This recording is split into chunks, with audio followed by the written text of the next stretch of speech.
کا جو پروگرام تھا ایک بہت بڑا زبردست پروگرام تھا، اور عام طور پر کتاب جو ہوتے ہیں ان کی ایسی اناگوریشن سیریمنی منعقد کی جاتی ہے، اور آج کے پروگرام میں بڑے انٹلیکچوئلز، آرکیالوجی کے بارے میں ماہرین، ایکسپرٹس اور ادب کے حوالے سے بھی کافی لوگ تھے، تو اوورآل یہ ایک بہت ہی اچھا اور شاندار پروگرام تھا۔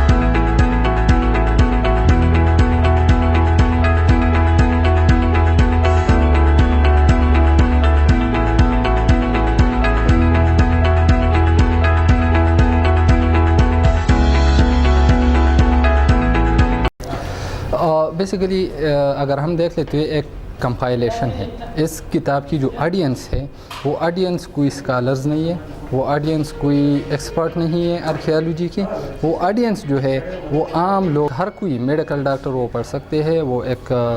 کالج اسٹوڈنٹ اس میں انٹرسٹ لے سکتا ہے، اس میں جو ہے ایک عام ریڈیو والا اگر وہ جو ہے مطالعہ کا شوقین ہو وہی لے سکتا ہے۔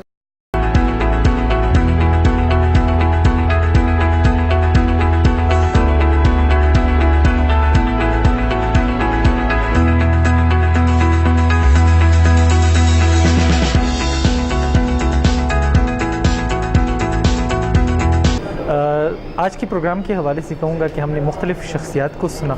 اور ان کی ماہرانہ گفتگو یا عالمانہ گفتگو سنی، اور کتاب جو ہے وہ ایک بہترین کتاب ہے۔ سوات کی جو تاریخ ہے، یہاں کا جو ورثہ ہے، جو آثار ہے، اس پر مبنی مختلف تاریخی، اور یہاں تک کہ اس میں اسلامی حوالے بھی دیے ہیں، مستند چیزیں، کہ جس چیز کو ہم ختم کرتے ہیں، ایک اسلامک ہمیں اویئرنیس نہیں ہے، تو اس پہ مختلف مفتیان صاحبان سے جو ہے فتوی بھی لیے ہیں کہ اس تاریخ کی جو حفاظت ہے وہ ہماری ذمہ داری ہے، اور ہونی چاہیے کہ ہم اس کی ترویج یا تعلیم اپنی جنریشن تک بڑھائیں اس کو۔